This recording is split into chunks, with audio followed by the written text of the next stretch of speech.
या ठिकाणी मी रंजनाताई आणि जितेंद्र सरांचं आभार मानते की त्यांनी आजचा नाश्ता आपल्याला स्पॉन्सर केलेला आहे.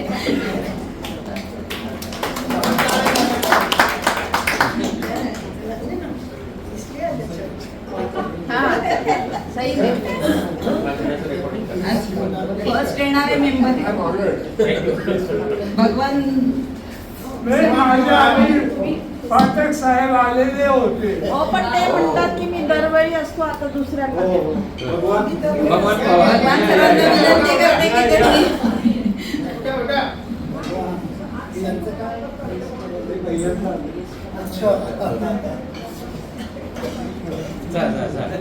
काही नाही जा तिकडे. आणि तुम्ही पहिल्यांदा आलेत ना म्हणून खाली अभिनंदन. नाही अभिनंदन पहिल्यांदा आल्याबद्दल.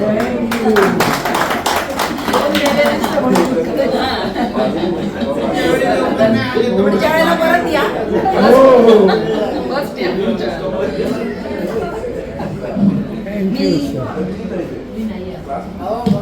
आज आपल्या सचिव साधना येऊ शकल्या नाही, त्यामुळे तिची भूमिका कल्पना करणार आहे. मी कल्पनाला विनंती करते की तिने वाढदिवसाच्या आणि लग्नाच्या वाढदिवसाच्या शुभेच्छा द्या. आपल्या एप्रिल महिन्यामध्ये जितेंद्र पाटील साहेबांनी वाढदिवस साजरा केला आणि छानसा केक आणि नाश्ता आज त्यांनी दिलेला आहे. तसेच आपल्या मेंबर या पुढे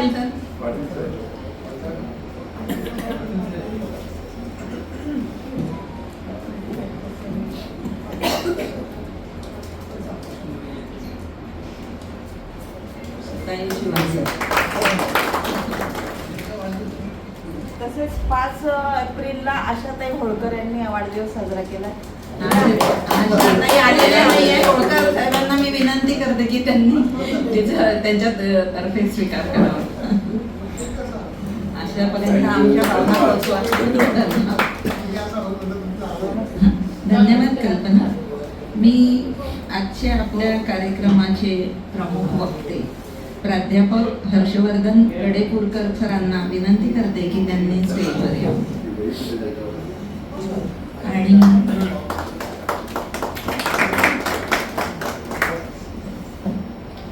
रंजनाताईंना विनंती करते की त्यांनी त्यांची ओळख करून द्यावी.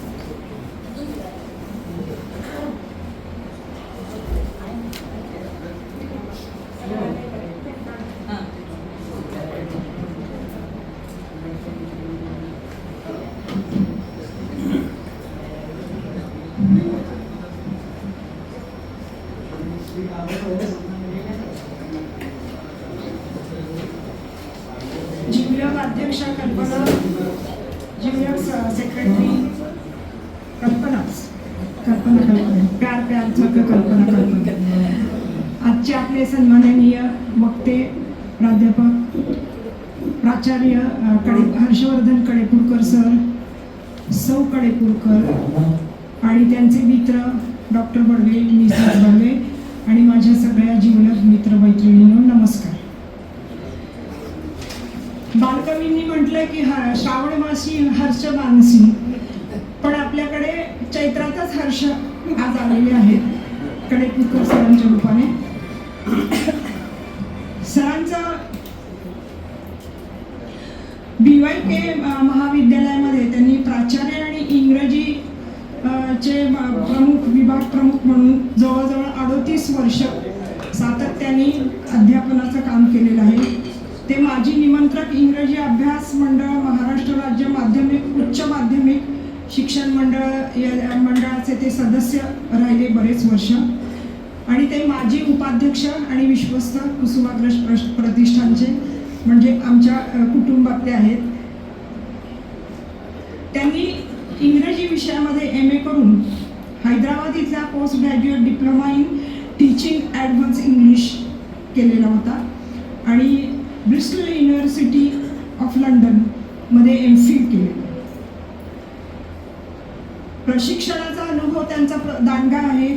त्यांनी शिक्षकांना उद्योग जगतासाठी आणि नेतृत्व गुणांच्या डेव्हलपमेंटसाठी लेस्ली सॉनी सेंटर देवळाली कॅम्प इथे अनेक वर्ष प्रशिक्षण दिलेलं आहे. यासाठी त्यांना गोखले एज्युकेशन सोसायटीचा आदर्श शिक्षक पुरस्कार, इंग्लंडमधल्या ब्रिस्टल विद्यापीठात संशोधन आणि प्रशिक्षणासाठी 1 वर्ष कालावधीचा ब्रिटिश काउन्सिलचा हा ट्रस्ट पुरस्कार व सन्मान, इंग्लंडमधील एक्स्टर विद्यापीठात आयोजलेल्या आंतरराष्ट्रीय स्तरावरील इंग्रजी शिक्षक संघटनेच्या 42व्या अधिवेशनात शोध निबंध सरांनी सादर केला. त्याच्यासाठी त्यांना विशेष आमंत्रण मिळालेलं होतं. British council teaching English ORG UK या वेबसाईटवरील पहिल्या अभ्यागत शिक्षक म्हणून त्यांची निवड झालेली होती आणि नाशिकच्या सार्वजनिक वाचनालयाचा सेवानिवृत्तीनंतर त्यांना आदर्श पुरस्कार प्राप्त झालेला आहे. त्यांनी शैक्षणिक क्षेत्रासाठी लिहिलेल्या पुस्तकांची प्रकाशनं महाराष्ट्र राज्य शिक्षण मंडळाच्या 9वी व 12वी या वर्गांसाठी इंग्रजी अभ्यासक्रम निर्मिती, पाठ्यपुस्तक निर्मिती, राज्यस्तरावरील शिक्षक प्रशिक्षण इत्यादी शैक्षणिक कार्यात 1980 पासून लेखन, संपादक, मंडळ सदस्य, निमंत्रक म्हणून सातत्याने सक्रिय सहभाग घेतलेला आहे. यशवंतराव चव्हाण मुक्त विद्यापीठासाठी कम्युनिकेशन स्किल्स इन इंग्लिश या अभ्यासक्रमाचा 8 पाठ्यपुस्तकांचं संपादन सरांनी केलेलं आहे. CBSE व English foreign language university Hyderabad या संस्थेसाठी इंग्लिश टीचर्स रिसोर्स बुक पण त्यांनी लेखन आणि संपादन केलेलं आहे. इंग्रजी मराठी शब्दकोशाच्या सुधारित आवृत्तीचे संपादन त्यांनी केलेलं आहे. इंग्रजी भाषा अध्यापनावरील विविध पैलूंवर आधारित शोध निबंधांचे लेखनही त्यांनी केलेलं आहे. त्यांनी देशभरात अनेक ठिकाणी सेमिनार्स आणि कॉन्फरन्सेसमध्ये सहभाग घेतलेला आहे, राष्ट्रीय आणि आंतरराष्ट्रीय सेमिनार्समध्ये. इंग्लंडमधील Edinburgh, Bristol, Kent, Plymouth, stroke on straight, Exter इत्यादी ठिकाणी आंतरराष्ट्रीय स्तरावरील परिषदेतून सुद्धा सादरीकरण केलेलं आहे. त्यांनी विविध शैक्षणिक उपक्रमात सहभाग घेतलेला आहे. शैक्षणिक विषयांवर मान्यवर वृत्तपत्र आणि नियतकालिकांमधून लेख लिहिलेले आहेत आणि नंतर स्तंभलेखनही केलेलं आहे सातत्याने.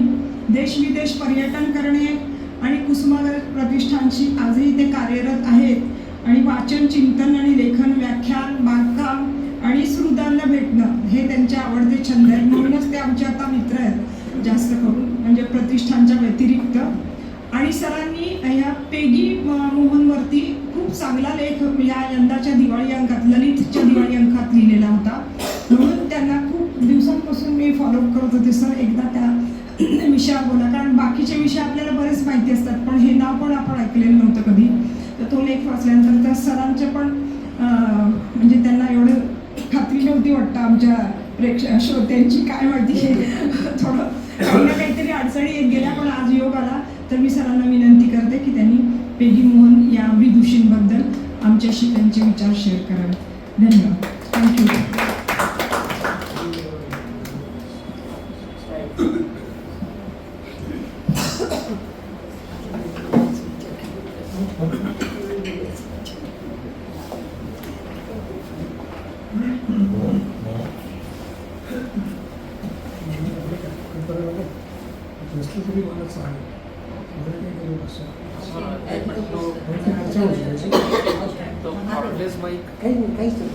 बंद करून टाक.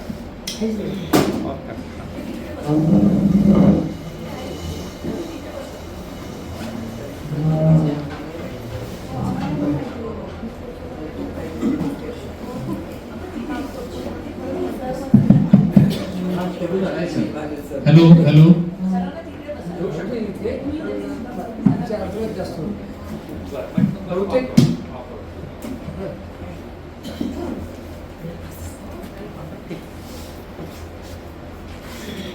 नमस्कार. नमस्कार. मला वाटतं माझा आवाज शेवटपर्यंत जाईल, त्यामुळे ह्याचं काही मध्ये प्रयोजन आहे असं मला फारसं वाटत नाही. त्यामुळे तुमच्या परवानगीने मी फक्त बाजूला ठेवू. आणि तुम्हाला असं वाटलं की आवाज येत नाही कृपया सांगा, हे लगेच आपण इथे घेऊ, तो काही अडचण नाही.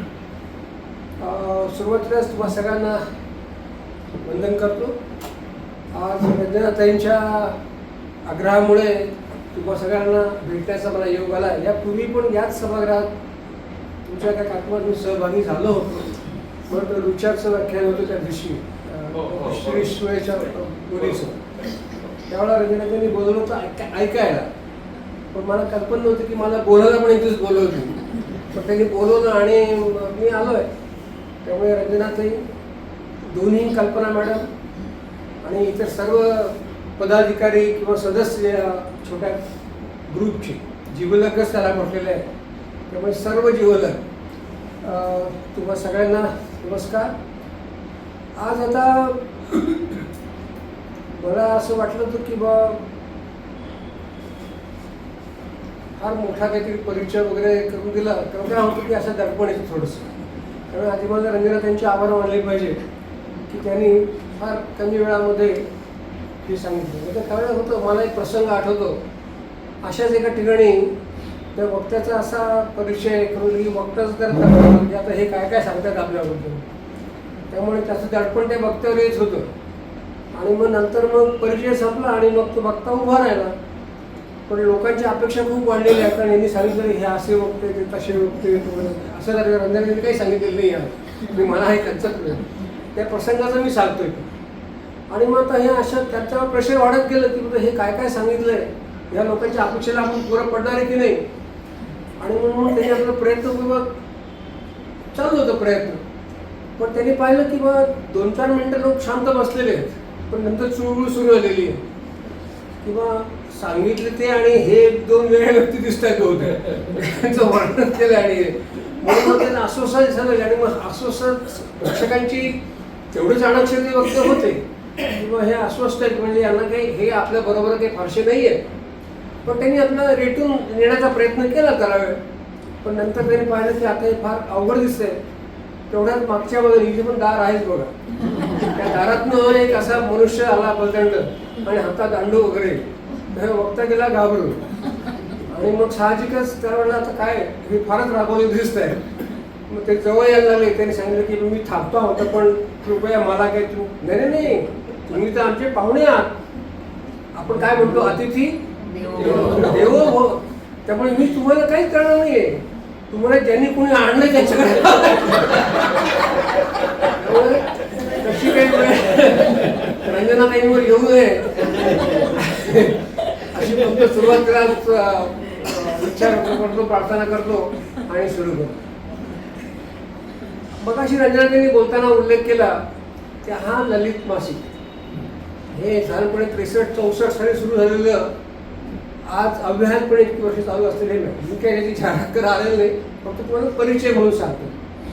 दर महिन्याला निघतो दिवाळी अंक, अर्थातच वर्षात एकदाच असतो. मागच्या वर्षीच्या दिवाळी अंकातही माझा लेख होता, यावर्षी दिवाळी अंकातही माझा लेख आहे. कारण किती वेगळं असं आपण वाचलोय. आणि आता म्हणून की बुवा ह्या लेखाविषयी किंवा बोलण्याविषयी काय बोलताय तुम्ही. कसं आहे, मी 38 वर्ष प्राध्यापक होतो आणि सुरुवातीला आमची सगळी मंडळी आमच्या निकट वय असायची, काही गमती असायच्या किंवा प्राध्यापक झाला तरी अजून वाचतो वगैरे. तर आता म्हणलं मग रिटायर झालं तरी वाचतो. म्हणलं काय करावं. आता एखाद्याला डॉक्टर मंडळी बसते. आमचे ज्येष्ठ मार्गदर्शक आणि हे डॉक्टर पडवे आहेत, त्याच्या पत्नी चांगल्या कवयित्री आहेत शोभाताई. त्यांना माहिती आहे की या ठिकाणी आपण जेव्हा बोलायला उभं राहतो तेव्हा अर्थातच आपल्या मनात पुष्कळ काही गोष्टी असतात. सगळ्याच काही आपण सांगू शकतो अशातला भाग नाही. परंतु हे सांगण्यासाठी आणि हे ऐकण्यासाठी कोणतरी लागतं. त्यामुळे मला असं वाटतं की मी का वाचतो अजून. म्हणजे मनाला तर आनंद मिळतोच हे आहेच, आणि त्याबद्दल बोलतो का, लिहितो का, किंवा आपल्याला मिळालेला आनंद इतरांपर्यंतही जावा. सगळ्यांनाच काही वाचायला मिळतो. आता मला एक प्रसंग आठवतो. आमचा एक ग्रुप आहे वाचक मंडळ म्हणून नाशिकमध्ये.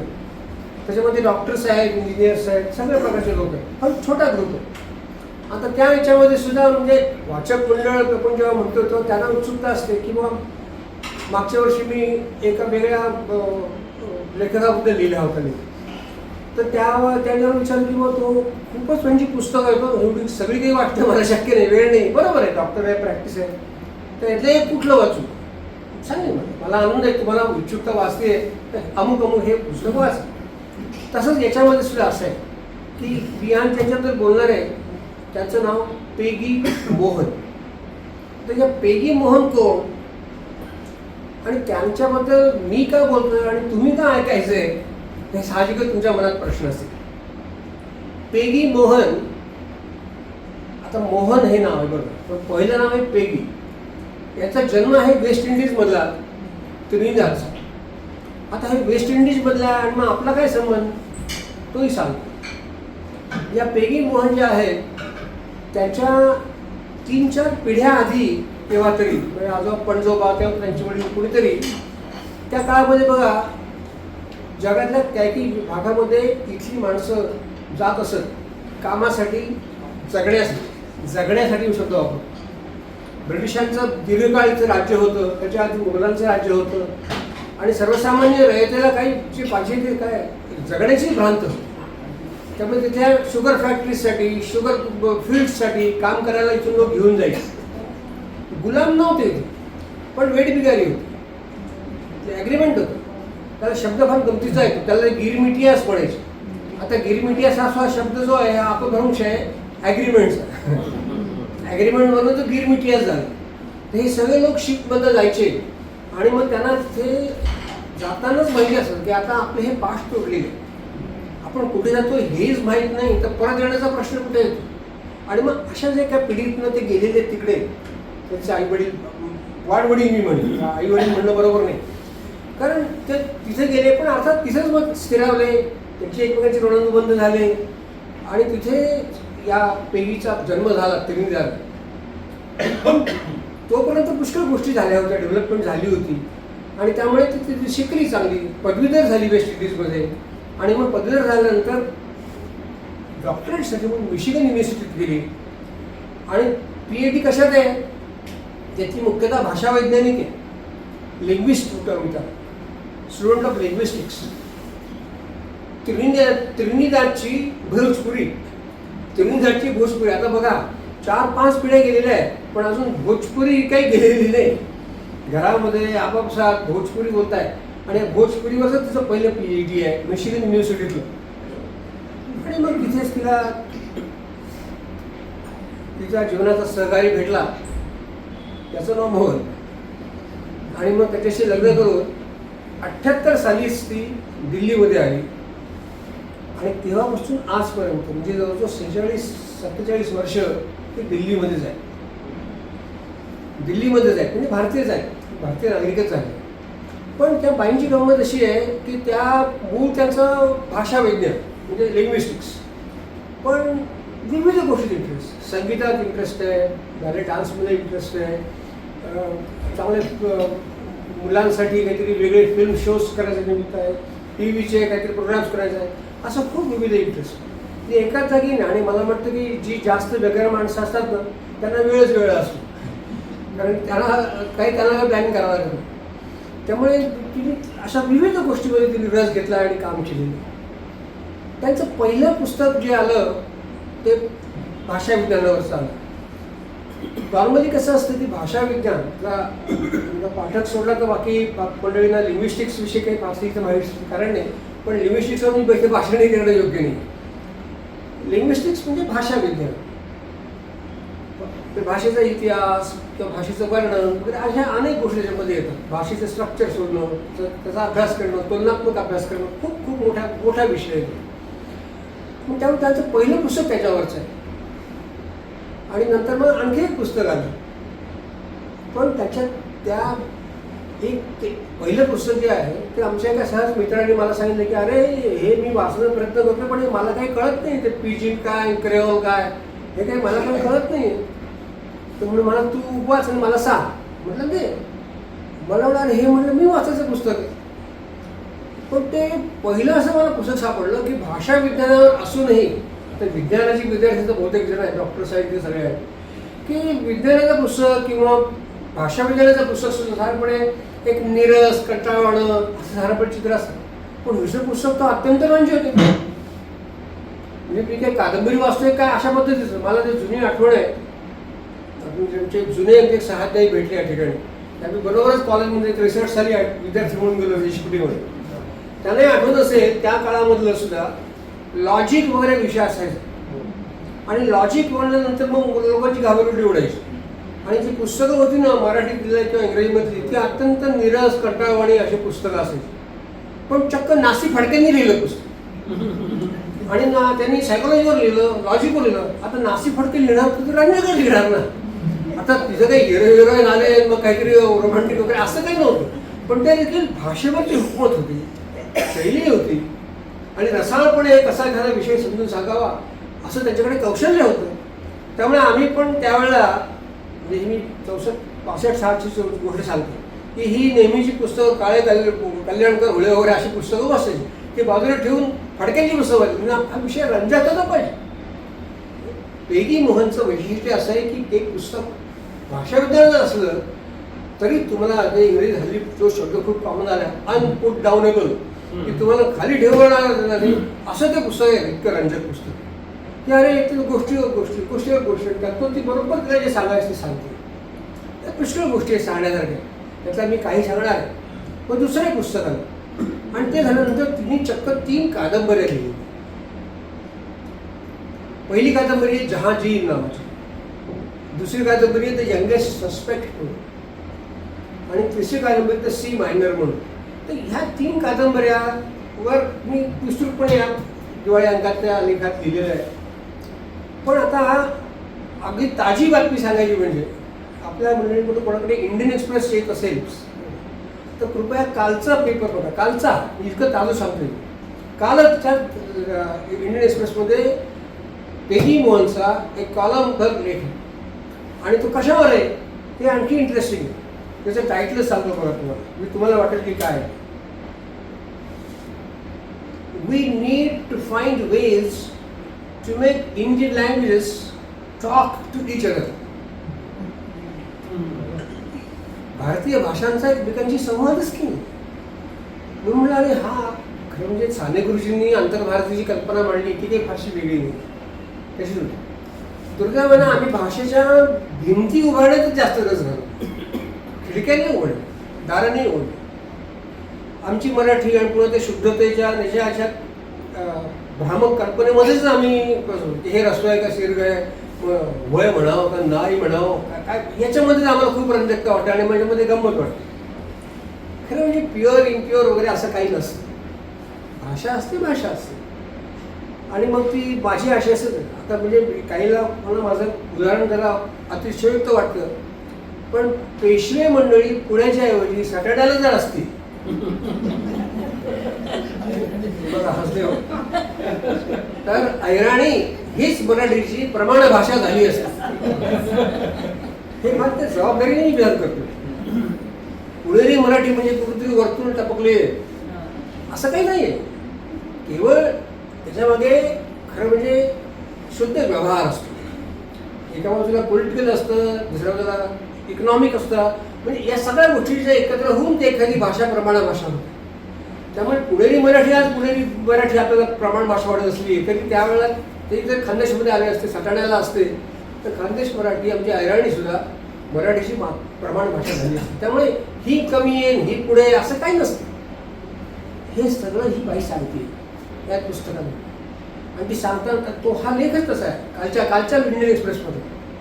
आणि त्याच्यातच त्या शेवटी अनाऊन्समेंट आहे की मगाशी मी 2 पुस्तकांचा उल्लेख केला की तिचं पहिलं पुस्तक आलं wanderers Kings merchants the story of India through it's languages. हे आलंय 2011 मध्ये. नंतर आलं टायटल बघा गमतीचं आहे फादर टंग मदरलँड. हा काय प्रकार आहे तो वाटणं साहजिक आहे. तिने म्हटलं नाही की भाषांमध्ये बदल होतात, संस्कृतीमध्ये बदल होतात. भाषा आणि संस्कृती शेवटी एकमेकांच्या हातात हात मिळवून जात असतात. हे बदल होत असतात. पण हे बदल असताना त्याची जी प्रमुख कारणं आहेत त्याचं एक कारण आहे स्थलांतर, मायग्रेशन. इकडून तिकडे लोक जातात. आता मायग्रेशन ही संकल्पना सुद्धा फार गमतीची आहे आणि फार महत्त्वाची आहे. नंबूद्री ब्राह्मण नॉर्थकडनं साऊथकडे गेले आणि ते साऊथकडे गेल्यानंतर त्यांनी तिकडच्या परंपरा इकडे आणल्या, इकडच्या परंपरा आपल्याकडे ॲसिमिलेट करून घेतल्या. त्यामुळे संस्कृतमध्ये कसे बदल झाले याची गमती दिली आहे. संस्कृतमध्ये खूप गमती झाल्या. संस्कृतमध्ये रट्टरफ्लेक्स साऊंड म्हणतो ट ठ डणं हे मुळात नव्हतेच असा तिचा क्लेम आहे. पण हे आले कोणामुळे हे नमुद्री मिळालं आहे. हे काही ध्वनी येतात, काही ध्वनी जातात. भाषांमधले बदल ही एक नैसर्गिक गोष्ट असते. भाषा सगळ्या बदलत्या असतात, कालोखात बदलतात. तसंच एकाच काळामध्ये आता मला सांगा, आपण महाराष्ट्राच्या विविध भागात इथं नाशिकला आलेला राहतात, पण आता सटाण्याची मराठी, नाशिकची मराठी, नागपूरची मराठी, रत्नागिरीची मराठी, पुण्याची मराठी, औरंगाबादची मराठी त्या काही एक आहेत का?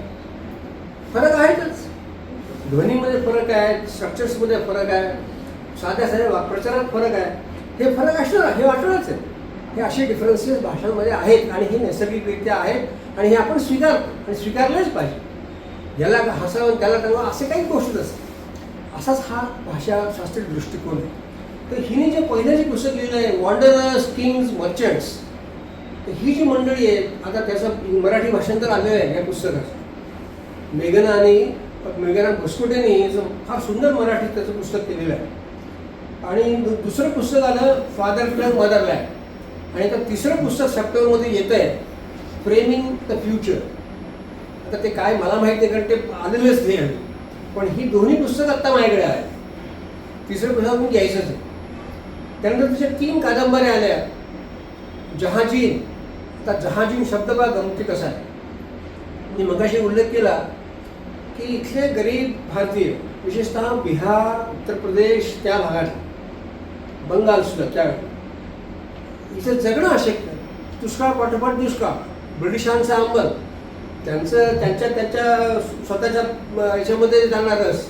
त्यांना काय करायचं, सर्वसामान्य माणसाची खेळणं म्हणजे जगण्याची भ्रांत असल्यामुळे यांना कुठेतरी काम मिळण्यासाठी, जगण्यासाठी म्हणून. जसे आजही लोंढेचे लोंढे खेड्यातनं शहरामध्ये येतात, कसेही राहतात. आजही तीच परिस्थिती आहे. झोपडपट्ट्याकडे राहतात, कसे राहतात. गावी असतं त्यांचं घर असतं, थोडीफार जमिनीचा तुकडा असतो, पण जगणं असं भ्रांत असतं म्हणून ते येतात. त्या काळात तर आणखी भीषण होतं. त्यामुळे ही मंडळी जहाजाने निघाली. जहाजींचं मूळ शब्द आहे जहाज, आणि जहाजीन हे स्त्रियांच्या संदर्भात आहे आणि जहाजी हे पुरुष आहे. तर या ज्या निघालेले सगळे लोक आणि 3-3 महिन्याचा प्रवास करून वेस्ट इंडिजला पोहोचले. पहिली कादंबरी त्याच्यावर. आणि ती म्हणतीये पेगी की माझी पणजी, म्हणजे त्याचे खापरपणजी म्हणता येईल. म्हणजे ती काल्पनिक असतात. एक चित्र दिदा म्हणून आहे, ती 110 वर्षाची आहे, पण तिला लख आठवणी आहेत सगळ्या. की आम्ही आमच्या मूळ गावात तिकडनं कसं निघालो, मग कलकत्त्यापर्यंत प्रवास कसा झाला, मग कलकत्त्याला आम्हाला सगळं जमून ठेवलं, मग सगळे गोळा होईपर्यंत काही ती शिप सुटणार नव्हती. महिना कलकत्त्याला मुक्काम केला आणि मग त्या जहाजावरून निघाले. जहाज जेव्हा ते कलकत्ता बंदर सोडून निघतं तेव्हाच तिला जाणवते की आता ही भूमी आपल्याला परत दिसणार नाही. आपण आता इथे परत कधी जाणार, पण काही इलाजच नाही. छोटं मूल आहे तिच्यात, तिचं वय जेमतेम 15-16 वर्षाचं, पण ते त्या काळात 12-13व्या वर्षीचं लग्न, 13-14व्या वर्षी पहिलं बाळंतपण, अशा त्या काही काळातली परिस्थिती. तिचा नवरा परांगत झालेला आहे, सासू तिच्या माहेरी स्वतःच्या माहेरी निघून गेलेली आहे, पण जगण्याचीच भावाच्या आधारे राहू शकली. हिला तर कोणीच नाही म्हणून ही त्या जहाजातून निघाली त्या बोडावी. आणि मग तिथे त्या जहाजावर असेच लोक आहेत सगळे. एकमेकांचा परिचय पण त्या जहाजात बसल्यानंतरच होतो आणि मग त्यांचे गणगुंड होतात. मग गेल्यानंतर तिथे पोहोचल्यानंतर मग तेच एकमेकांना त्यांना सगळ्यांना माहिती की आपण आता सगळे पास तोडले पुढं जाणे. पण कसं गंमत असते बघा. हे सगळं नंतर 4 पिढ्यानंतर पेगी मला दिल्ली झालेली आहे परत. पण असं सगळं भाग्य सगळ्यांना मिळत नाही, पण तिला मात्र मिळते. तर ही येऊ शकते परत आणि चांगल्या मोठ्या पोझिशनवर येते. दिल्ली युनिव्हर्सिटीमध्ये लिंग्विस्टिक डिपार्टमेंटला काम केलं. 5 दिवस ह्या स्कूलमध्ये म्युझिक शिकवतो. तिची लहर म्हणजे आता लिंग्विस्टिक बाजूला तुम्ही म्युझिक शिकवतो. हे सगळं करणं शक्य आहे. ही पहिली कादंबरी ती जहाजी. दुसरी कादंबरी जी आहे ती यंगेस्ट सस्पेक्ट. तर यंगेस्ट सस्पेक्ट काय आहे? आता तुमचे पॉलिटिकल व्ह्यूज मला माहीत नाही आणि माझे मी काही सांगण्याचं काही कारण नाही, पण यंगेस्ट सस्पेक्ट हे गुजरातमधल्या हिंसक दंगलीच्या पार्श्वभूमीवरचं पुस्तक आहे. फार महत्त्वाचं पुस्तक. म्हणजे त्या वेळाचं डॉक्युमेंटेशन फार कमी आहे आणि आर्टिस्टने केलेलं तर आणखी कमी आहे, पण हे फार महत्त्वाचं आहे. यंगेस्ट सस्पेक्ट आदिल नावाचा 12वीच्या परीक्षेला पासून उच्चणारा मुलगा आहे तो, आणि त्याच्यावर बालंटेकर आणि गुजरातमधल्या त्या माहिती आहे तुम्हाला हरण पांड्याची हत्या झाली होती, त्या गृहमंत्र्याचीच हत्या झाली होती, आणि मग त्यात कोणीच आरोपी सापडले नाही. ते सापडायचे नव्हतेच ते, पण ते याला पकडलं जातं, काही मुलांना पकडलं जातं की हेच खरे आरोपी आहेत, आणि मग ते अडकले जातात. तर त्यातून सुटका कशी? कोण सोडवलं? सोडवलं कसं? त्याची कन्फेशन्स घेतलेली आहे, कबली जबाब घेतलेली आहेत की बाबा मी होतो आणि मी होतो, याचा काही संबंध नाही. पण इतरांबरोबर यालाही पकडले नाही, आणि मग यात सुटका होते कशी होते? कोण करतं सुटका त्याची? आणि मग सुटल्यानंतर काय? कुठे जाणार? आणि एकदा तुमच्यावर शिक्का बसला असा की त्यातनं बाहेर येणं फार. अर्थात मग तिने म्हटलेलं आहे की पुस्तकच ते अर्पण केले जातं Adil, wherever you may be, सोडून दिलं किंवा तो जनप्रवाहात पुन्हा मिसळला आहे का वेगळी आयडेंटिटी घेऊन बाहेर आलेला आहे हे आपल्या कल्पना विषयावर सोडून देतो. ती पण एक फार उत्तम कादंबरी. तिसरी कादंबरी जी आहे वॉक इन सी मायनर म्हणून, हे मात्र फार वेगळं प्रकरण. ही ॲलिगरी आहे. याच्यामध्ये पूर्णपणे एक मांजर आणि इतर प्राणी यांच्यावर रिश्ते कथा आहे. ती ॲलिगरी आहे. आणि त्या याच्यामध्ये ही या मांजरीला कुठेतरी असं एक स्वप्न पडलेलं आहे की अमुक अमुक दिशेला आपण जर गेलो तर युटोपियासारखी अशी एक लँड आहे तिथे आपण गेलो तर आपले सगळे प्रश्न संपणार. आनंदच राहणार, बाकी काही राहणार नाही जीवनात, सगळे प्रश्न सुटले आहेत. म्हणून ती नेतृत्व देऊन ह्या निघालेली आहे की तिथपर्यंत पोचायचं एवढं आहे. तर केव्हा पोचू तेव्हा पोचू, पण तिला दिशा माहिती आहे, कुठे जायचं ते तिला माहिती आहे, बाकी कोणाला माहीत नाही, पण ती लिडरशिप देते. अर्थात हे सगळं काही आपल्या जीवनात सोपं नसतं, असं तिच्याही जीवनात सोपं नाही. तर तिला एक स्पर्धक आहे, त्यांच्यामध्ये ईर्ष्या आहे की नेतृत्व कोणी द्यावं वगैरे वगैरेची. आणि या सगळ्या गडबडीमध्ये तिला कधी माघार घ्यावी लागते, कधी पुढे जावं लागतं. बिथोवेनच्या म्हणजे त्या संगीताचा मला जाण फार कमी आहे, त्याच्या बसल्या अधिकारी इथे शोभाता येईल आमच्या. पण बिथोवेनच्या याच्यामधलं ते सी मायनरची ती कन्सेप्ट आहे, ती संगीतात ती म्युझिकची कन्सेप्ट आहे. त्याच्यावर मी काही बोलणं बरोबर नाही, कारण मला त्यातला काही फारसा काय गती नाही. पण ती कादंबरीसुद्धा एक वेगळ्याच विश्वात तुम्हाला घेऊन जाते.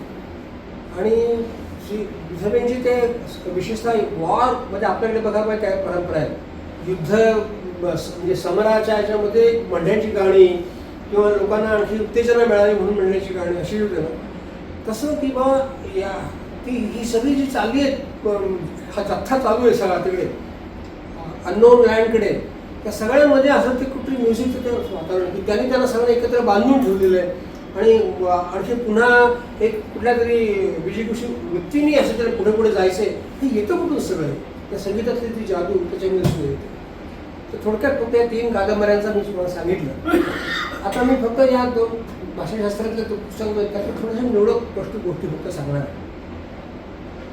आता त्या थोड्याशा वादग्रस्त आहेत. प्रश्नच नाही की नंबर 1 संस्कृत त्या काळातलं आणि आजचं याच्याबद्दल तुम्ही लिहिलेलं आहे. संस्कृत भाषा, आता आपल्याकडे संस्कृत भाषा म्हटल्यानंतर आपल्याला माफ करा कुठेतरी नुसतं होली एवढंच असतं, बाकी त्याच्याकडे काही फारसं नसतं.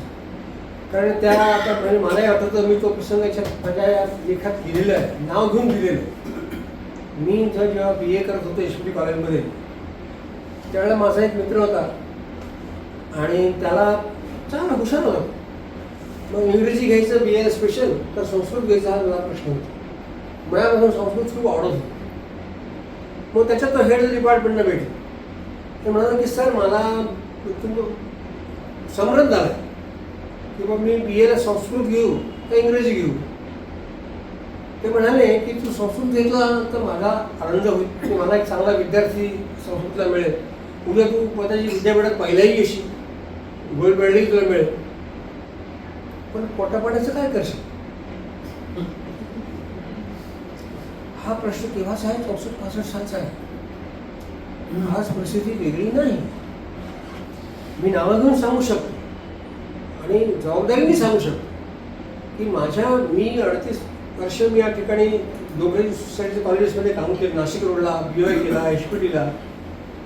आणि माझ्या बरोबरचे किंवा मला सिनियर असलेले त्यावेळेचे संस्कृतचे 3-4 लोक आहेत माझ्या डोळ्यासमोर. आता 4 जण तरी आहेत ज्यांना त्या माझ्यापेक्षा वयाने मोठे असून सिनियर असूनही संस्कृत बाजूला ठेवून घेऊन MA मराठी करून MA मराठीचे लेक्चरर म्हणून होता.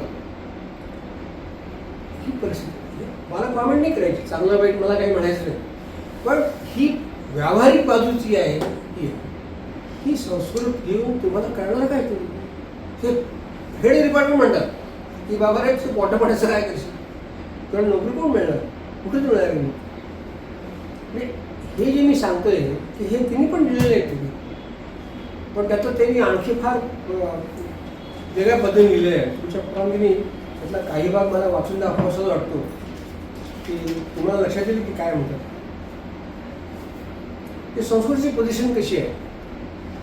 For the last few thousand years Sanskrit has been with us, though in a state of limbo, with just a few almost native speakers as its core constituency वगैरे वगैरे.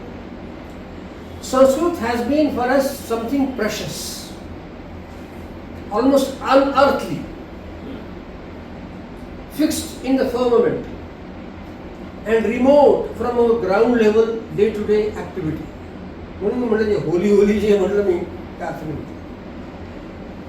तो काय म्हणतोय, not our mother Sanskrit, not our mother but an uncle, a respected godfather, an eternal bachelor with his own house just down the street from us.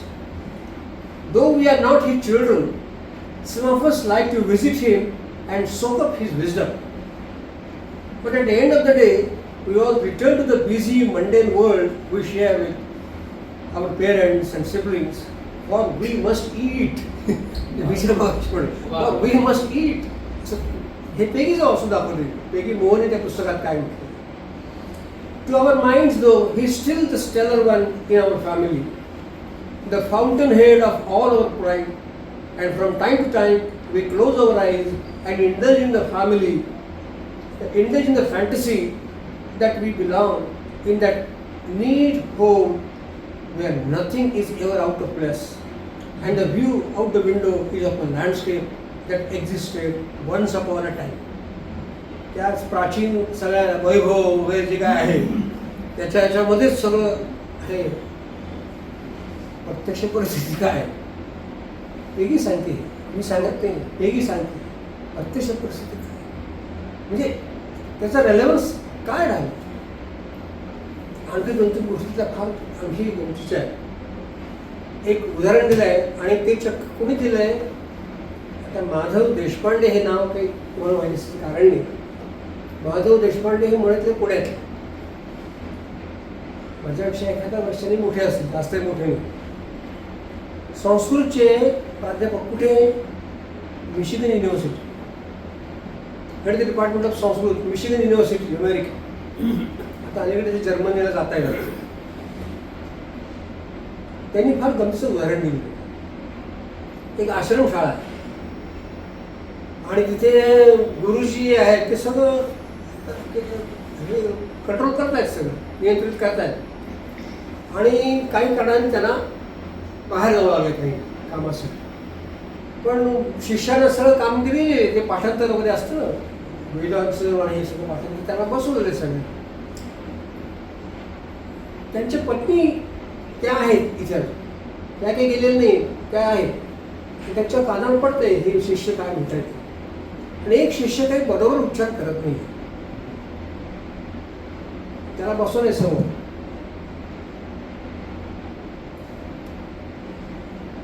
पण बरोबरीचा उच्चार करून दाखवायचा अधिकार कुठे दिला? तुम्हाला विश्वास बसणार नाही हे तेही होतं. एकतर संस्कृत ही ब्राह्मणांची फक्त प्रिव्हिलेज होतं ब्राह्मणांचं, आणि त्या सुद्धा ब्राह्मण पुरुषांचाच असं. ब्राह्मण स्त्रीला सुद्धा संस्कृत म्हणून उच्चारण करण्याचा अधिकारच मुळात नाही. त्याचं आणखी तिने उदाहरण दिलेलं आहे पिढी. त्यामुळे तिला सांगता येत नाही ना की कसा करायचा उच्चारायचा. मग ती त्याला काय म्हणते, तू वेगळ्या पद्धतीने म्हणून बघ. मग ते जेव्हा राईट वर येतो तो हा असा उच्चार काय म्हणायचं. ह्या अधिकार त्या गुरुच्या पत्नीला पण नाही, म्हणजे ती कारण म्हणे संस्कृत देववाणी तो अधिकार फक्त पुरुषांचा, आणि ते सुद्धा ब्राह्मण पुरुषांचा, बाकी त्यांना संबंधच. आणखी उदाहरण त्यांनी दिले, हे माधुरी देशपांडेने कोट केलेलं आहे. आणि पुढचं उदाहरण आणखी गमतीचं आहे की मृच्छकटी किंवा आणखी 2 नाटकं कालिदासांनी शाकुंतला म्हणून उल्लेख आहे त्याच्यामध्ये. ते दोन्ही नाटकांचे प्रयोग बसवलेले आहेत. पुरुष पात्र संस्कृतमध्ये बोलतात, स्त्री पात्र प्राकृतात बोलतात.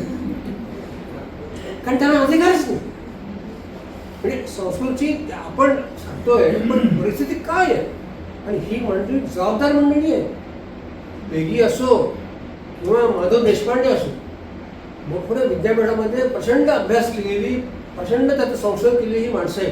त्यामुळे ही बेजबाबदारी आणि काही आमच्या राजकारण्यांनी काही बोलावं कशा पद्धतीने इतकं लाईटली घेण्याची ही विधानं नाही आहे. मग विचार करायला लावणार नाही. चांगला वाईट म्हणजे मी काही कॉमेंट नाही करत, हा काही माझा विषय नाही. पण मला मुद्दाम तुम्हाला सांगायचं होतं की ही जी इतकी अशी रोखठोकपणे लिहिली आणि अशा परिस्थितीमध्ये काय करायचं तुम्ही याचा विचार करायचा. तसं हे संस्कृतचं सांगितलं, अशाच आणखी पुष्कळ याच्यामध्ये आणखी काही गमती आहे. आणि आता कितीही बोलत राहिलं तरी हे अपुरं आहे. फक्त आणखी 2 गोष्टीचा उल्लेख करत मी थांबणार आहे. एक तर इंग्रजी, मराठी, हिंदी या भाषांवर पण तिने लिहिलेलं आहे त्या पहिल्या पुस्तकात.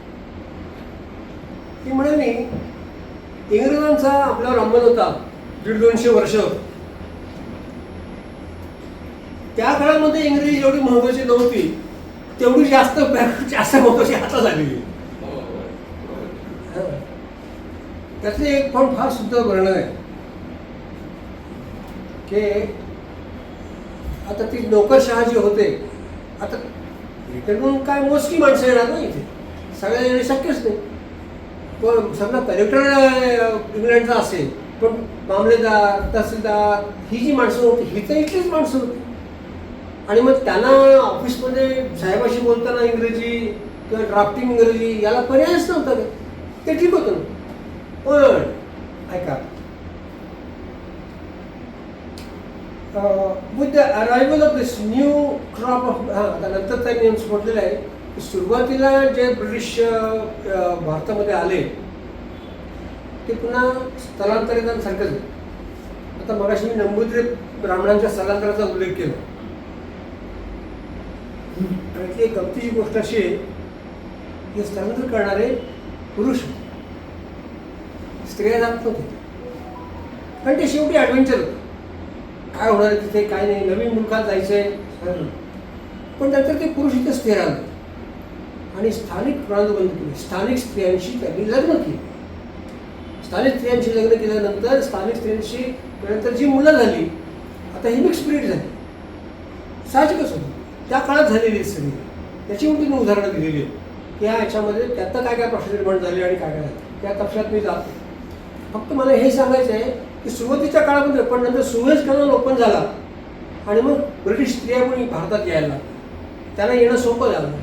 आल्यानंतर मग बघा बघ कसं आहे, मग या ब्रिटिशच्या याचा स्थानिक स्त्रियांकडे त्यांचं दुर्लक्ष झालं, कारण त्यांच्या वाईट लेडीज तिकडनं आल्या त्यामुळे प्रश्न होता. मग हे सगळं नंतर पुढे पुढे कमी होत गेले. आणि हे कमी होत गेल्यानंतर भाषेकडे बघण्याचा दृष्टिकोनही बदलत गेला. मला पेगीचं विशेष असं वाटतं ना की त्या याच्यातनं ती एक सामाजिक इतिहासाचं पण एक क्षेत्र उभं होतं की भारताचा सामाजिक इतिहास भाषिक दृष्टिकोनात, लिंग्विस्टिक पॉईंट ऑफ व्ह्यू, की हे कसं झालेलं आहे, कसा इथला समाज बदलला आहे आणि काय झाले, फार अतिशय सुंदर असं सगळं वर्णन त्याच्यामध्ये आहे. With the arrival of this new crop of British की ब्रिटिश स्त्रिया यायला लागल्यात भारतामध्ये, the workplace contact between British and Indian main continue.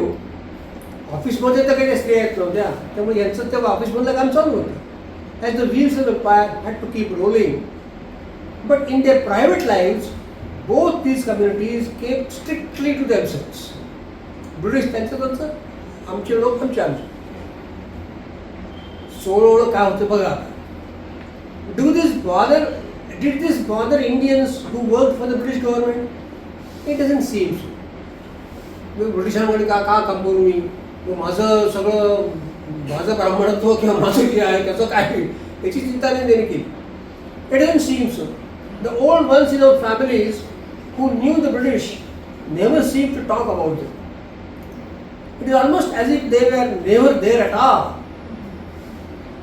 One hears of baboons who would come back, बघा काय छान आहे, who would come back home from a day's work in a government office and have a bath and change into Indian clothes in an outhouse. Only then would they enter their homes and resume their real lives surrounded by their families. They would shrug off the British, their empire and their language as if it were just a bad dream and slip comfortably back into the mother tongues they thought and felt in. The British existed for these men within parentheses. Forget it, इथं काही संबंध नाही, घरात British नाही.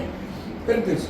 Easy to compartmentalize away for the time that they stuck around in India and later on just as easy to forget. ते गेल्यानंतर संबंधच नाही.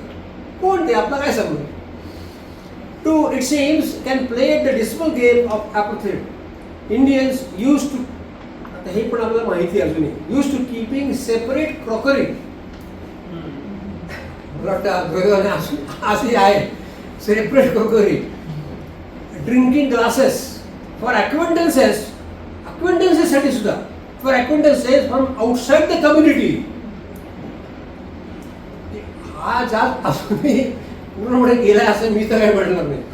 Right, the drinking glasses for acquaintances from outside the community who happen to drop by, following strict and oppressive rules linked to caste priority, caste purity, did not really aspire to socialize with new life forms that had taken over here.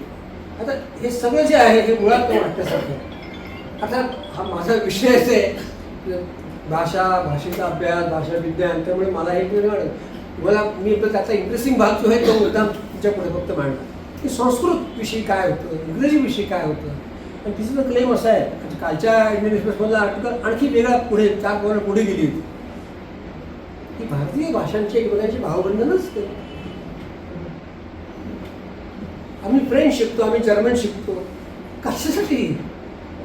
अरे कन्नड शिका, तमिळ शिका, तेलुगू शिका ना. हे आपल्या तरी येत नाही तुला, इथल्या भूमीतल्या आहे ना, त्याकडे शिकले. इंग्लिश मिडियम स्कूल्सनी, तिथं म्हणते की इंग्लिश मिडियम स्कूल्सनी सगळी वाट लावली, आमच्या संस्कृतीची, आमच्या भाषांची, आमच्या सगळ्याची वाट लावली. कारण धड इथले नाही, जर तिथले नाही, कारण तुम्ही इंग्रजी किती केले तरी ते तुम्हाला स्वीकारणार नाहीत. नेटिव्ह स्पीकर म्हणून ते तुम्हाला कधीच स्वीकारणार नाही. कारण आपण कायम second language learners, foreign language लर्नर्सच राहणार. फर्स्ट लँग्वेज नेटिव्ह कसे होणार? होऊ शकणार नाही. त्यामुळे आपण ना धड इकडे ना धड तिकडे अशी अवस्था झाली. आणि ते म्हणते की बा भाषाविषयीचा हा दृष्टिकोन आपल्याकडे दुर्दैवानं कधीच गंभीरपणे घेतला गेला नाही. आणि आता तर काय, मी तुम्हाला सांगायची गरज नाही, त्याच्या एक वेगळं व्याख्यान मिळू शकेल. मराठी भाषांची आज परिस्थिती किंवा मराठी भाषा माध्यम असलेल्या शाळांची परिस्थिती, आज नाशकातल्या शाळांच्या बघून परिस्थिती वाईट वाटते. माझी पत्नी समोर बसलेली, नाशिकच्या रचना विद्यालयाची मुख्याध्यापिका म्हणून निवृत्त झाली. आजही किमान मी सांगतो, आता डॉक्टर सोनाली इथं बसलेली आहेत, नाशकातल्या किमान 10-15 मोठे डॉक्टर्स आहेत, ते डायरेक्ट विद्यार्थी. तितकं त्या शाळेचा दबदबा होता. रचना विद्यालय, शारदा मंदिर, पटेल स्कूल, कशा. आज त्या शाळांची परिस्थिती काय? दोष शाळांचा नाही, चांगली मुलं सगळी इंग्लिश मिडियमकडे गेलेली आहेत. मराठी माध्यमाकडे कुणी यायलाच तयार. मग आता ती मुलं आणणार कुठून आणि चांगलं होणार कुठून? परंतु याच्यावर काही उत्तर माझ्याकडे नाही किंवा कोणाकडेच इमिजिएट उत्तर नाही. तर हे जे आहे आजच्या वास्तवाशी जोडलेलं जे आहे हे चित्र मी जोडलेलं आहे आणि मला म्हणून असं वाटलं की हे आपल्यापर्यंत पोचावं म्हणून फक्त मी हा थोडं असं खूप बोलता येईल, पण मला वाटतं आता मी थांबावं. धन्यवाद.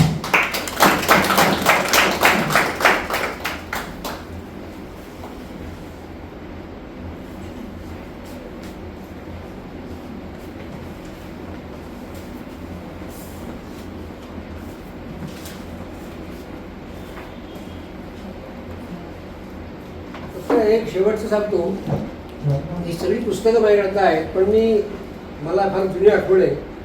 एचपीटी कॉलेजमध्ये विद्यार्थी असताना आमचे प्रोफेसर असे एवढा कट्टा गुळायचे पुस्तकाचा आणि टेबलवर ठेवला की आम्हाला त्याचं दाखवून व्हायचं की आता बापरे ही एवढी पुस्तकं म्हणून मी ती पुस्तक ठेवली नाही तिथे.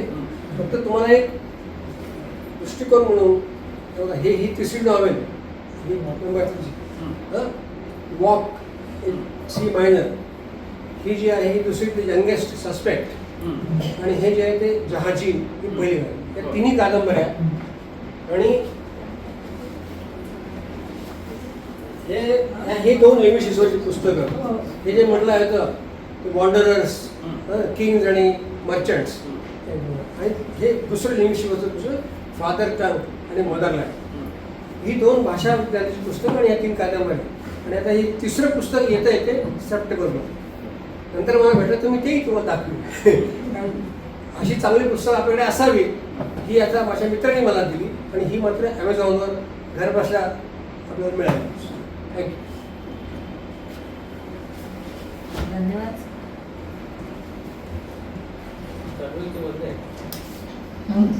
सुरू आहे ना, नाही वाद नाही करत. धन्यवाद सर. मी पाठक सरांना विनंती करते की त्यांनी आभार मानावे. हॅलो हॅलो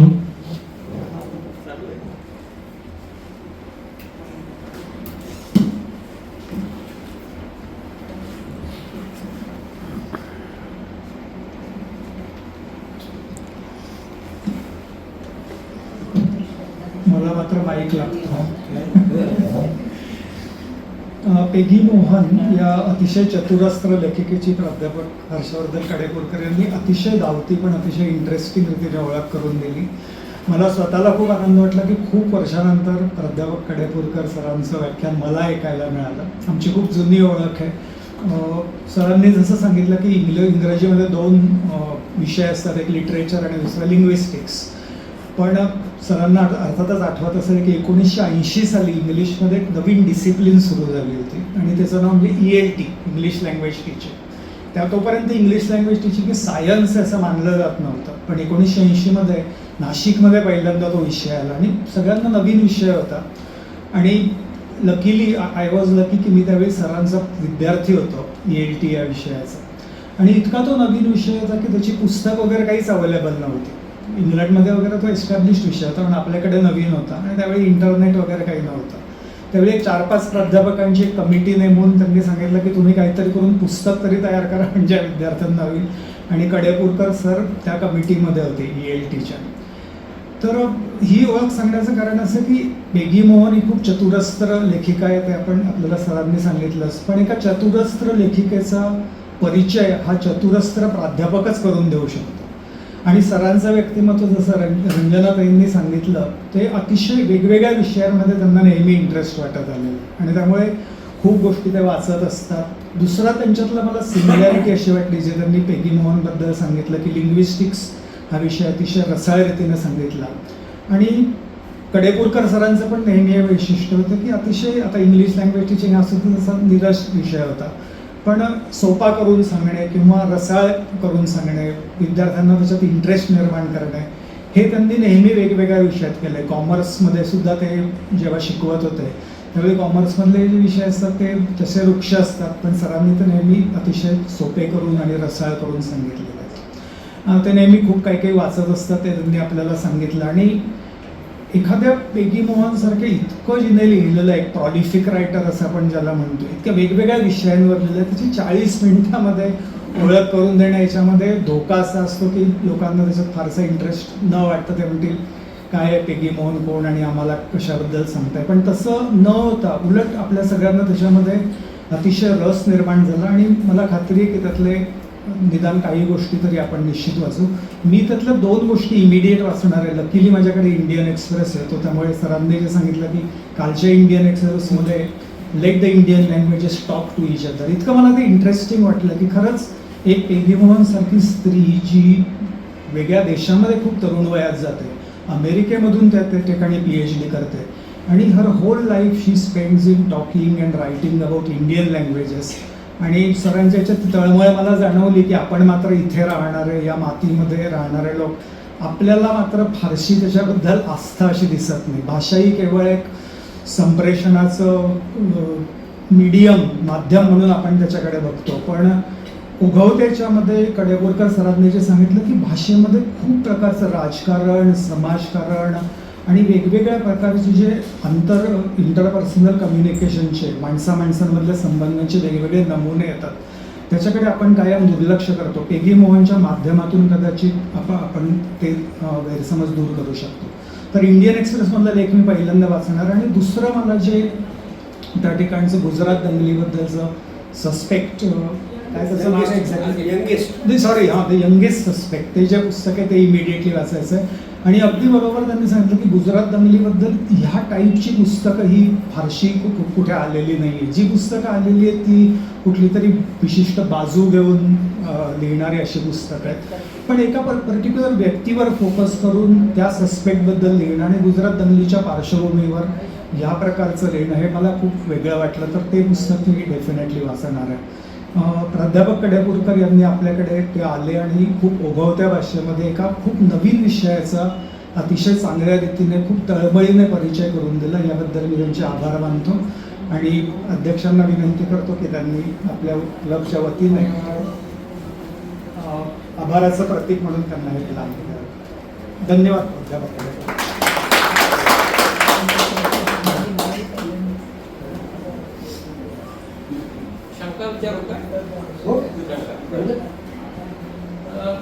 पेगी मोहन यांनी असा सिद्धांत मांडलाय की रेट्रोफ्लेक्स कॉन्सोनंट्स संस्कृतमध्ये जे आले ते द्रविडियन भाषांमधून आलेले आहेत. पण ऋग्वेद हा ग्रंथ सगळ्यात जगातला पहिला ग्रंथ असं मानलं जातं आणि त्याचा काळ म्हणजे अर्थात पाश्चात्य संशोधकांनी निश्चित केलेला काळ आहे. आपल्या संस्कृतीमध्ये वेगळा काळ मांडतात, पण पाश्चात्य संशोधकांच्या मते 1500 BC, 1500 ते 2000 BC, ख्रिस्तपूर्व 1500 ते 2000 हा काळ ऋग्वेद निर्मितीचा आपण धरतो. आणि ऋग्वेदामध्ये ळ हा कॉन्सोनंट आलेला आहे. अग्निम ईळ पुरोहितम हा रेट्रोफ्लेक्स कॉन्सोनंट आहे. तर ऋग्वेदाच्या निर्मितीच्या काळामध्ये हा रेट्रोफ्लेक्स कॉन्सोनंट, ज्याला आपण सेरेब्रल किंवा मूर्धन्य वर्ण आपण असं म्हणतो, पाणिनीने जे क्लासिफिकेशन केलेलं आहे म्हणजे हार्ड पॅलेट, सेरेब्रल कॉन्सोनंट्स त्याच्यामधला, आणि रू हा स्वर देखील हा पण त्याच कॅटेगरीमधला आहे. तर हे कॉन्सोनंट्स त्या काळामध्ये आणि हे वॉवेल्स सुद्धा त्या काळामध्ये 1500-2000 BC मध्ये होते असं सिद्ध होतं ऋग्वेदाच्या निर्मितीपासून. आणि मग नंबूद्री ब्राह्मण उत्तरेकडून दक्षिणेकडे मायग्रेट झाले, आपण असं जरी धरलं, विज्ञाचर वगैरे ओलांडलं, तर ते ऋग्वेद निर्मितीच्या नंतरच साऊथमध्ये आलेले असणार. मग हे कसं प्रतिपादन करता येईल की द्रविडियन भाषांमधून हा वर्ण संस्कृतामध्ये आला. कारण पाणिनीने अष्टाध्यायी लिहिली आहे ती साधारण 400 BC हा काळ आपण पाणिनीचा धरतो. त्याच्यामध्ये तर हे क्लासिफिकेशन आलेलंच आहे आणि सगळे रेट्रोफ्लेक्स कॉन्सोनंट्स वगैरे आहे. ळ नाही आहे पाणिनीच्या अष्टाध्यायीमध्ये आणि लौकिक संस्कृतामध्ये ळ हा कॉन्सोनंट नाही आहे, पण तो ऋग्वेदामध्ये आहे. याचं काय फार महत्वाचा मुद्दा मांडलेला आहे आणि काही त्याबद्दल अर्थात पेगी मोहनच्या वतीने वकील करायचं मला काहीच कारण नाही. याची उत्तर तुम्ही म्हणून द्यावीत करावी, पण मला जे माहिती आहे तेवढं फक्त मी सांग हे संदर्भ. एक तर 2 गोष्टी आहेत त्याच्यामध्ये. एक गोष्ट आपण एक थोडीशी विसरतो की भाषा या लिखित स्वरूपात केव्हा आहे. खरं म्हणजे संस्कृतच्या किंवा अशा भाषांची परंपरा जी आहे तसं आहे मौखिक परंपरा. आणि त्या मौखिक परंपरेतनं एका पिढीतून दुसऱ्या पिढीत, एका गुरुकडून शिष्याकडे अशा पद्धतीने आलेल्या त्याचं लेखी किंवा डॉक्युमेंटेशन फारसं कुठं नाहीच. पण त्यावेळेस काही टेप रेकॉर्डर येत नव्हतं म्हणजे हे साऊंड रेकॉर्ड करायला. पण त्यांनी त्या वेगळ्या पद्धतीने असं अनालिसिस केलेलं आहे आणि ते केवळ संस्कृतचं नाही, मल्याळमची तीच परिस्थिती आहे, मराठीची तीच परिस्थिती आहे, हिंदीच्या मध्ये नवीन भाषा आहे त्या दृष्टीने हिस्टॉरिकली स्पीकिंग. जिथे ते देहलवी, पहाडी कोली अशा त्या भाषा आहेत सगळ्या. त्यामुळे हे या चर्चेला म्हणजे त्याचा अंत नाही, कारण हे कुठे सुरुवात करायची आणि कुठे जायचं हा एक भाग. किंवा हे मुळात लेखी स्वरूपात खूप उशिरा आलं. मुळात ते सगळं ओरल ट्रेडिशन्स आहेत, या सगळ्या मौखिक परंपरा आहेत. त्यामुळे याच्यामध्ये त्यांनी जे पॉइंट आउट केलेलं आहे त्यांच्या पद्धतीने मांडलं. एक गोष्ट मात्र इथे नमूद करण्यासारखी आहे की इंडो युरोपियन ही जी फार मोठी लँग्वेज फॅमिली आहे आणि इंडो इराणियन ही तिचीच एक वंशज असं आपण म्हणूया. त्या भाषेमध्ये रेट्रोफ्लेक्स कॉन्सोनंट्स नाहीये. पर्शियनमध्ये नाहीये, पर्शियनमध्ये नाहीये. अरेबिक ही तर वेगळ्याच कुळातली सेमेटिक कुळातली भाषा आहे. पण पर्शियन ही आपली आर्यन लँग्वेजेस किंवा इंडो युरोपियन लँग्वेजेस मधलीच फॅमिली आहे. पण नाहीच आहे पर्शियनमध्ये. म्हणून अशा गोष्टी संस्कृत आणि आता अवेस्ता जेव्हा एकत्र होत्या, अवेस्ता ही सुद्धा त्याच कुळातली जुनी भाषा आणि वैदिक संस्कृतच्या समकालीन म्हणजे पारशी लोकांची धर्मग्रंथाची जी भाषा आहे अवेस्तामध्ये सुद्धा हे डडडडणं नाहीये. तर हे संस्कृतमध्ये नंतरच आलेले आहेत हे निश्चित होतं. अवेस्ता आणि संस्कृत ज्या काळात एकत्र होते त्याच्यानंतरच हे रेट्रोफ्लेक्स कॉन्सोनंट संस्कृतमध्ये आले. त्यामुळे पेगी मोहनचं जे प्रतिपादन आहे त्यात काहीतरी तथ्य असू शकेल. द्रविडियन संस्कृती बरोबर त्यांचा संपर्क आल्यानंतर मग संस्कृतमध्ये अक्षर असू शकेल. आता ते गोळाकरून वाचावं लागेल पेगी काही प्रश्न. आणि तुम्ही पहिले नाहीये. मला ललितमध्ये डोळ्यांना माझा लेख आल्यानंतर मला तुम्ही लोकांचे फोन आले. त्यातला एक फिरास्त संस्कृत प्राध्यापक आणि रत्नागिरीहून त्यांनी मला फोन करून मला विचारलं की तुम्ही असं कसं काय म्हणू शकता. म्हटलं हे मी म्हणत नाहीये, हे पेगी मोहन म्हणतात. मी रिपोर्ट करतो की पेगी मोहनने असं सांगितलेलं आहे म्हणून. पण हा प्रश्न त्यांच्याबरोबर मी पोहोचू शकतो याचं उत्तर देण्याचं काय बद्दल भाषावर नाही. पण पेगी मोहनने काय सांगितलं हे मी टाक आणि तुम्हाला वेगळी तुम्ही मांडू शकता, लिहू शकता, काही प्रश्न नाही. म्हणजे मी तर खुला मला हे बघणार. पण आता थोडंसं सोपं आपल्या सगळ्यांसाठी म्हणून करायचं म्हणून हिंदीमध्ये बघा आपल्याकडे अजूनही तो एक कधी पिंगलीचा आणि गमतीचा विषय निघतो. किंवा आता पण खरं म्हणजे त्याला लिंग्विस्टिक कारण आहे की ते स्कूल स्टेशन ई स्टेशन म्हणतात, स्टेशन म्हणतात, बरोबर. नाही बोली काय स्वाभाविक नाही आहे. There is a linguistic reason for that. They are not to be blamed. He comes from clusters म्हणतो. इस्माईल म्हणतात, स्माईल. मग ते कुठून येतं? कारण त्याच्या मुळात त्या भाषेमध्ये SM किंवा ST किंवा ही जी आहेत ना ही क्लस्टर्स त्याच्याकडे नाहीच आहेत. त्यामुळे ती म्हणायला आधी ती बॉम्बेपासून सुरुवात होती म्हणून ते स्टेशनचं ई स्टेशन होतं. दोष कोणाला व्यक्तीचा नाही आहे, त्या भाषेमध्येच जर ते क्लस्टर्स नसते मग एका अवकाशी येऊ शकतात.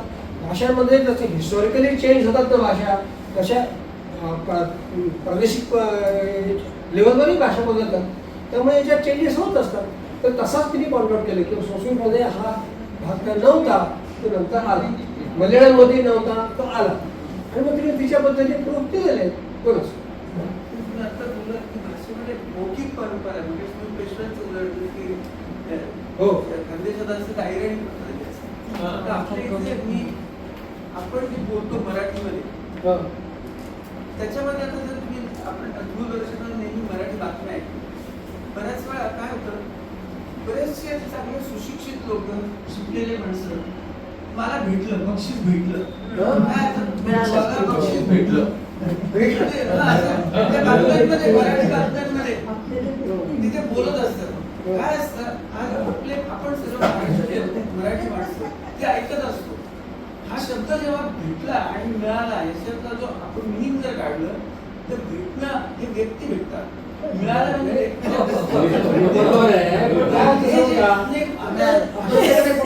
म्हणूनच बघतो. नाही, असं जर मौखिक परंपरा जर झाली तर उद्या त्या भाषेला काही आणखी meaningless, म्हणजे आता चांगले ज्यांनी प्रॉपर मराठी मधला अभ्यास केला त्यांना ते ऐकायला गिल्टदायक वाटतं. म्हणजे मला वाटतं बरोबर आहे, तुझ्या भावना वगैरे बरोबर आहे, पण आता सध्या काय आजचा नाही 50-60 वर्षापासूनचा दृष्टिकोन अजून आपल्याकडे बोलायला येतो की भाषेकडे बघण्याचा हे प्युअर इम्प्युअर वगैरे असं काही नसतं, शुद्ध अशुद्ध वगैरे असंही काही नसतं. स्वीकारार्ह आणि अस्वीकारार्ह, ऍक्सेप्टेबल आणि नॉन ऍक्सेप्टेबल. सामाजिक एखाद्या समाजामध्ये ऍक्सेप्ट होतं, एका समाजामध्ये नाही ऍक्सेप्ट होत. त्याच्यामध्ये कोणाला तरी कमी लेखायचं आणि आपला सुद्धा श्रेष्ठ समजायचं, यातनं आपण ते बाहेर आलं. नाही, सर, आता कसं यातनं म्हणजे बाहेर आलं. म्हणजे बघा आता होतं म्हटलं तर होतं म्हटलं की तो आपण खराब होतो, नव्हतं म्हटलं तेव्हा म्हटलं होतं म्हटलं तर छान नाही, आमच्या पण नव्हतं म्हटलं की छान. आमच्या बरं का, आमच्या फील्डमध्ये आता आमच्या अकाउंटिंग स्टँडर्ड्स असतात. अकाउंटिंग स्टँडर्ड म्हणजे आता अकाउंटचा माणूस आहे तर आमचे जे अकाउंटिंग स्टँडर्ड्स तर आपल्या लँग्वेज स्टँडर्ड्स असले पाहिजे असं नाही वाटत का तुम्हाला? कारण आपण इथे सगळीकडेच नाही, सगळीकडेच आहे ना. आमच्याकडे सुद्धा असं प्रमाण भाषा म्हणून आपण स्वीकारतो. आता मी पाठ्यपुस्तक 26 पाठ्यपुस्तक केली, पण मला पाठ्यपुस्तकाची भाषा मी भाषेला असावी लागते. अशा सगळ्या बोली भाषा त्यात घेऊन असं कुठे पाठ्यपुस्तक होणार आहेत का? तुम्हाला कुठेतरी एक नाम घ्यावं लागतं. त्याला पर्याय नसतो. पण जर आपण स्टेट लेवलला जेव्हा प्रोनाउन्सिएशन जेव्हा आज्ञा देत असतो मराठी ही महाराष्ट्रातल्या मराठी माणसाला तरी कमीत कमी you should keep some standards असं नाही वाटत आज की तर समोर शुद्ध मराठीमध्ये त्याचाही गमती झालेली आहे. आता नरवण्यांचं तुम्हाला माहिती आहे, जनरल नरवण्यांचं, तर त्यांच्या आई मराठी बातम्या देत असत, सुधा नरवणे.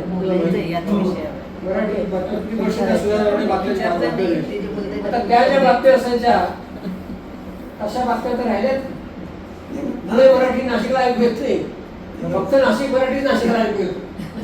त्यामुळे उलट तुम्ही या प्रादेशिकतेला आता वाव देता की नाशिकचा मनुष्य नाशिक मराठीच बोलणार आहे, पुण्याचा मराठी पुणे मराठीच बोलणार आहे, आमच्या नांदेडचा कुठल्या भाषेत बोलणार आहे, नांदेडच्या मराठीच बोलणार आहे.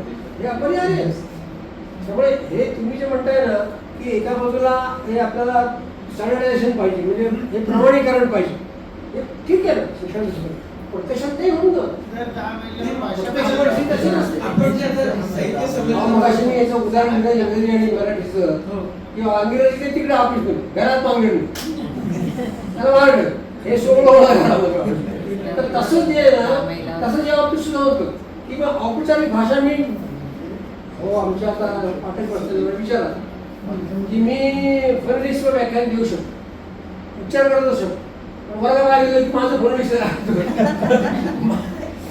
नाही होत, कारण ते शेवटी ते कृत्रिमच असतं. नाही सर, फक्त यांचं म्हणणं बरोबर आहे की भेटणं मिळणं दोन्ही चालले, पण कधी कधी खूप गोंधळ होतो. समजा कोणी म्हणतो ना मला बायको भेटली तर मग नेमकं त्याला काय